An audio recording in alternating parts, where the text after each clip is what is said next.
Darrell Waltrip easily going to win that $2,500. That's for sure. And Benny, if there's a team that needs a good finish, it's perhaps Darrell Waltrip's, because he has had some miserable finishes. And, he got a car into the wall. Derrike Cope. Pretty heavy contact to the front of that car. No, the back of the car, excuse me. The back of the car is gone, essentially. How in the world? Looks like he backed in the fence, but how did the car end up in that kind of shape as the caution flag waves? Heavy contact. Derrike Cope into the wall, bringing out another caution. Now then, we got to see if Ernie Irvin, his crew evidently thinks he can go the rest of the way. Will he stay out? Will the other cars come in to top off with fuel to make sure they can go the rest of the way? Time will tell. In any case, the pace car picks up Darrell Waltrip, the leader, and slows the pace once again. The average speed of the race is 150.9, but once again, our pace is interrupted by a caution. This time, a crash involving Derrike Cope. We see there's some holes in the windshield, looks like. This is Bill Elliott's car. Evidently some debris off the center. Yeah. Some debris off Derrike Cope's car, possibly, with the windshield. Well, thank goodness they have a piece of bulletproof glass behind the windshield. And the leaders come in for a stop again. Only those on the lead lap will come in, and all four of them have chosen to come in and top off. That's amazing. I thought Ernie would stay out there because they've only run a couple, 3 laps on the green. And Waltrip is getting new tires on the right side of that car.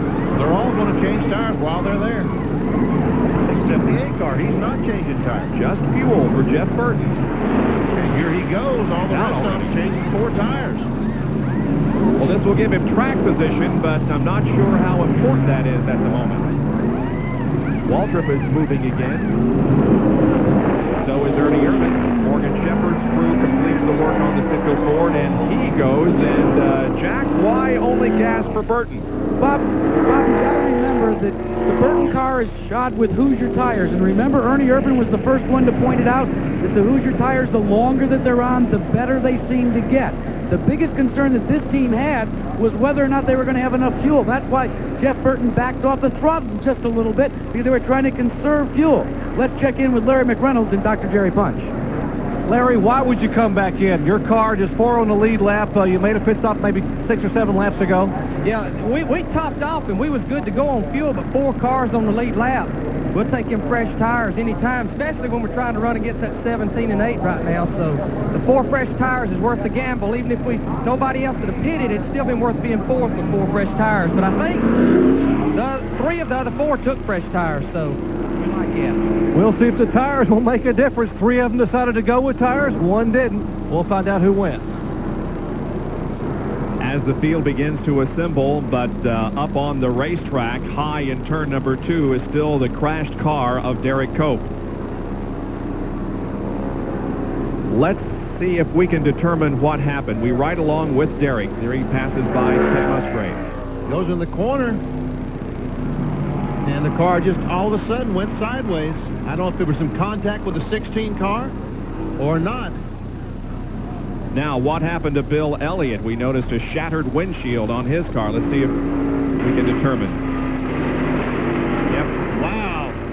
Just like a bullet coming right at you. Thank goodness for the shatterproof glass, the bulletproof glass that they have in these cars. Here is Elliott making the stop, and they will now begin to make repairs on the windshield of that Budweiser Ford. They're just going to put some tape over the spot. They're not going to try to change the windshield. John Kernan with a report on Darrell Waltrip.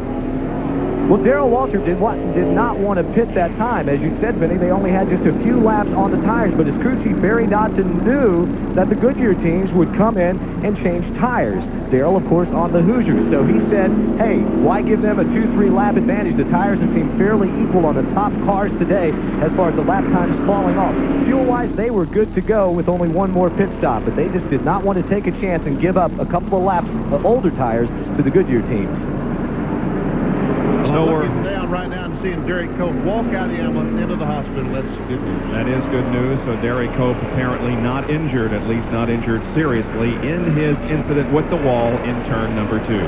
The Purolator 500 live here on ABC Sports from Atlanta Motor Speedway in Hampton, Georgia. While we're under caution, we'll take another break and be right back with more of our coverage.